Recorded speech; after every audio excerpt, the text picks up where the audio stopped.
Hey everyone, back for another review. This time we're going real independent. This movie really doesn't have a distributor yet.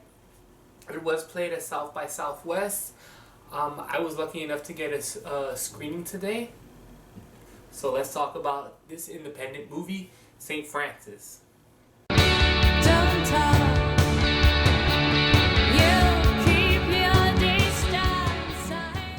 St. Francis is a story of a 34-year-old named Bridget who happens to be in a rut in life. She's single, has no kids, has a crappy job as a waitress. One day she decides that she's going to take up a interview to become a summertime nanny. She, by happen chance, gets the job, meets up with the daughter named Frances, and we have a budding relationship going on. This is a really good movie. I think this is a good movie for women especially, as this shows different types of relationship. This is also a movie I think guys will really enjoy as well. It is it is more like a dramatic comedy, but leaning heavily on the comedy. The main character is Bridget, who is played by Kelly O'Sullivan, who also happens to be the screenwriter for the movie. And I couldn't help but, when I was watching her, she reminded me of Jillian Bell from Brittany Runs a Marathon. They look very similar. In fact, they just have this very plain but pretty look about them. And her character, Bridget, is suffering through a lot of things. Not only going through midlife crisis, she also is going through the fact that she had an abortion during the course of the movie. And a lot of the movie is told through her perspective, where she's dealing with all this she's basically having a midlife crisis. And she's having to deal with the fact that she's now taking care of this kid, Frances, who happens to be the daughter of a lesbian couple. And as you would think from this type of movie, it's all about her kind of not really figuring out her life, but trying to find her place in her own life while dealing with all the midlife crisis hitting her in this real one epicenter. And she does Kelly does a really good job acting against the child, acting against the other adults, and showing off kind of her. She doesn't take anything really head on. She kind of pushes things to the back burner. The whole plot about the abortion, she's owning it, but at the same time, she's viewing it in a different light than where most major movies would take this, where they would probably go the more dramatic route with it. This one is a lot more subtle, in fact, with the way she handles it and how she wants to handle it, which is a huge part of the movie. Without a shadow of a doubt, the star of the movie is Frances, though, played by Ramona Edith Williams. She is outstanding. I believe she's a 5-year-old in this movie.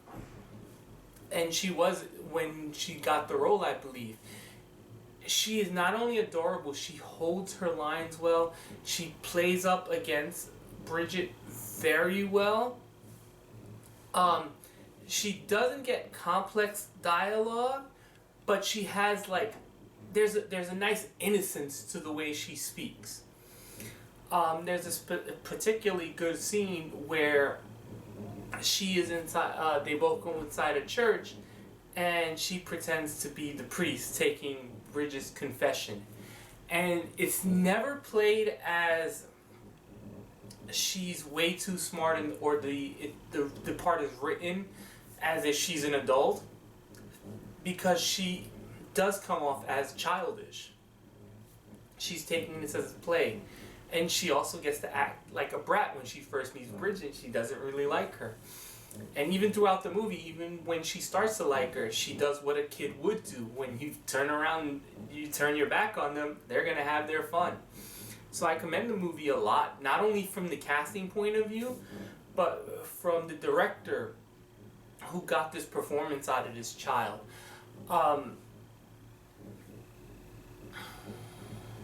I like the fact that the movie really doesn't take a stand when it comes to abortion. I wouldn't say this movie's a political movie, because the movie doesn't stop to say one way or the other, this is bad or this is good. As a matter of fact, most characters don't even know that she had an abortion, and if when they do find out, it's kind of just said, okay, you know, I've had an abortion, that's it. And they move on. But I like the fact that it is just one part. It's one component of her midlife crisis. There's so much other things that aren't. This movie has a really sweet and sincere sense of humor, whether it's Bridget acting alongside Frances, or even when Bridget starts to speak with one of the mothers. There is this very much communal thing, especially when later in the movie when they start talking about personal stuff.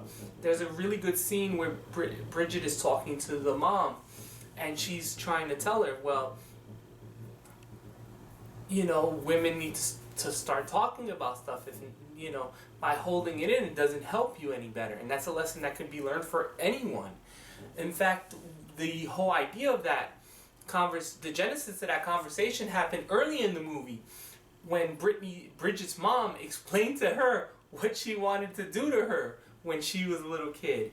And she just explained, you need to talk about these things, that way you don't do it.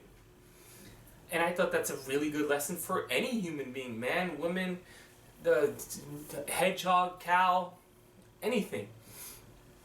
If there's anything bad I have to say, one is there's only really two men. One is a complete scumbag, in all honesty, and makes fun of Bridget, and is just there kind of to use her. And then there's also, he's not really the boyfriend.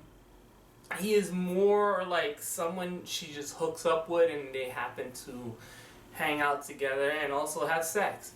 I felt his character was very underwritten. And it's kind of funny, while I was watching this movie, I was like, wow, this is what women, because while I was watching, I was like, is this what women think men act like? And so I kind of thought to myself, hey, is this what women think in movies that are written by men? But I thought that character, Jas, I think his name, was very underwritten, because he's kind of he's kind of reaching out to help her, but it also plays into Bridget's character, that she's kind of pushing him away. But also, it never felt like he was a character. He just felt like he was there to get her to the abortion scene, more or less. That was that. And there's this one thing going on with a woman's period that happens throughout the movie, and it felt unnecessary in one sense, but it kind of made sense as a through line for the movie, as almost a way for some of the women to connect to each other. But it also felt extremely underwritten, because if you're bleeding, if you're bleeding from your private area for 3 months straight, like almost every day, you should see a doctor. And I kind of thought that was kind of just, I got why it was there to connect certain characters, but at the same time it was like no one really said, yo, you need to see a doctor like now. I really enjoyed this movie. It's a really sweet movie, a lot of heart. I really hope it gets picked up. I almost want to say this is one of my early runs for like one of my top 10s of 2020 already. So I'm going to give St. Francis a 9.4.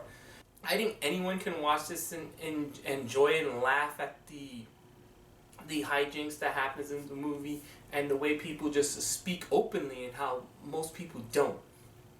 I think anyone can enjoy this. So that's my thoughts on St. Francis. I don't know how many people are going to see it or if it's going to get distributed wide, but that's my thoughts on the movie. Bye.